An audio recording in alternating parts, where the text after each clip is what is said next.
News express. अभी हम अरवल में हैं और अरवल एक ऐसा मात्र जिला है बिहार में जहां पे रेल नहीं है, रेलवे खंड का कहीं नामो निशान नहीं है।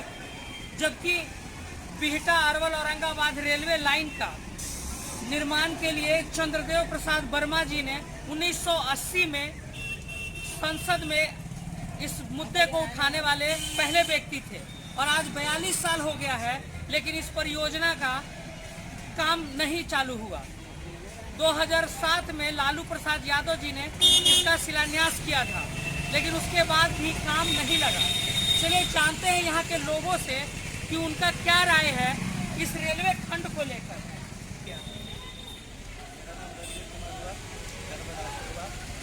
आप भदासी के रहने वाले हैं, आपके यहाँ अरवल में रेल नहीं है, इस पर आप क्या कहना चाहते हैं? बहुत दुखद लगता है कि अरवल में रेलवे लाइन नहीं है। इस पर्पस पे जो मेरे बड़े भाई मनोज यादव जी है, जो आज दिल्ली में गए हैं, उनके साथ बहुत व्यवहार खराब किया जा रहा है। जो उनको जो आवाज़ इस जिला को उठाने में गए और उनको इस तरह से जी हाँ, 31 जनवरी है आज से उनका वहाँ पे सत्याग्रह था।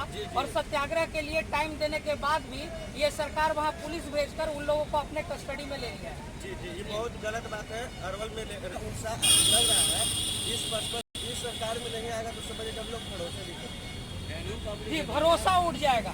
42 साल से ये जो रेलवे खंड का रेलवे लाइन का जो शिलान्यास किया गया है, ये नहीं बना है। 2007 में शिलान्यास हुआ। आप युवा हैं, आप यहाँ से पटना जाते होंगे, आपको क्या लगता है आप पटना जाने का भी किराया कितना है?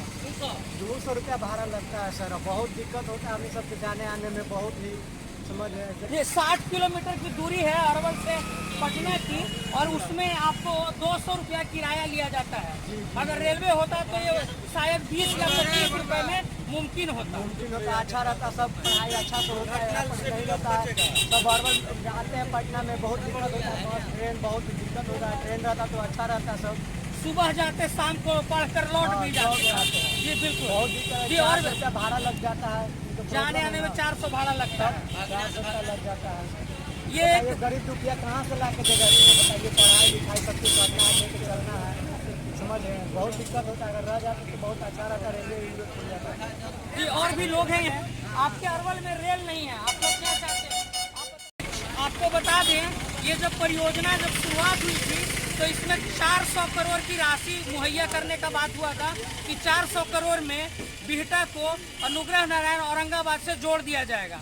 आज इस परियोजना 3600 करोड़ का हो चुका है, 9 गुना बढ़ चुका है इस परियोजना का राशि, और अभी तक काम नहीं लगा है। यहाँ जानते हैं, बताइए आपका नाम? सूरज कुमार। क्या लगता है आपको अरवल में रेल होना चाहिए कि नहीं होना चाहिए?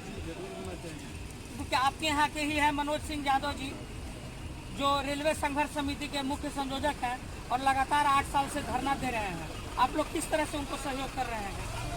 सभी तरह से हम लोग सहयोग कर रहे हैं। धरना की बात हर समय होता है। यहाँ तो रेलवे लाइन मतलब बहुत दिन से हम लोग सुन रहे हैं कि रेलवे लाइन बने वाला है, मतलब ऐसा कुछ हो नहीं। उनका कहना है कि अगर रेल नहीं तो इस बार कहेंगे वोट नहीं। क्या आप समर्थन करते हैं ये लोग? बिल्कुल जिला बनाए, लालू ही रेल भी बनाएंगे, वो आएंगे तब तो होगा ही।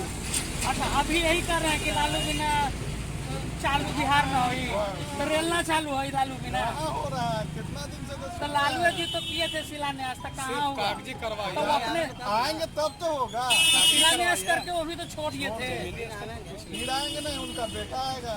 अब देखिए, अभी जैसे रेलवे मंत्रालय का बात है तो तेजस्वी जी सरकार में भले ही नहीं है, लेकिन अगर बिहार के मजबूत पार्टी भी तो हैं, तो इस मुद्दा के लिए कहाँ सामने आ रहे हैं कि अरवल में रेल चाहिए? उनको चाहिए कि इस मुद्दा पे उनको भी आना चाहिए सामने कि रेलवे यहाँ पे प्रोवाइड करें, रेलवे लाइन का यहाँ पे काम चालू हो। तो सत्ता में रह के ठीक है काम किया जाता है, लेकिन विपक्ष में भी काम किया जाता है। 2007 में सुन रहे हैं कि अरवल में आएगा, रेलवे होगा। 2007 में शिलान्यास हुआ, शिलान्यास के बाद 12 साल हो गया, अभी तक 15 साल हुआ, दिक्कत न है। ठीक है। अच्छा, ये व्यवसायी हैं, जरा इनसे भी बात करते हैं।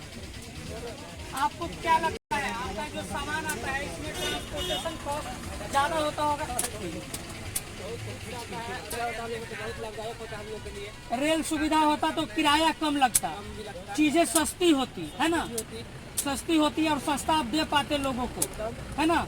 महंगाई बढ़ने का ये भी एक बहुत बड़ा कारण है कि ट्रांसपोर्टेशन में भाड़ा ज्यादा लग जाता है ना। भाड़ा ज्यादा लगने की वजह से चीजें महंगी हो जाती है।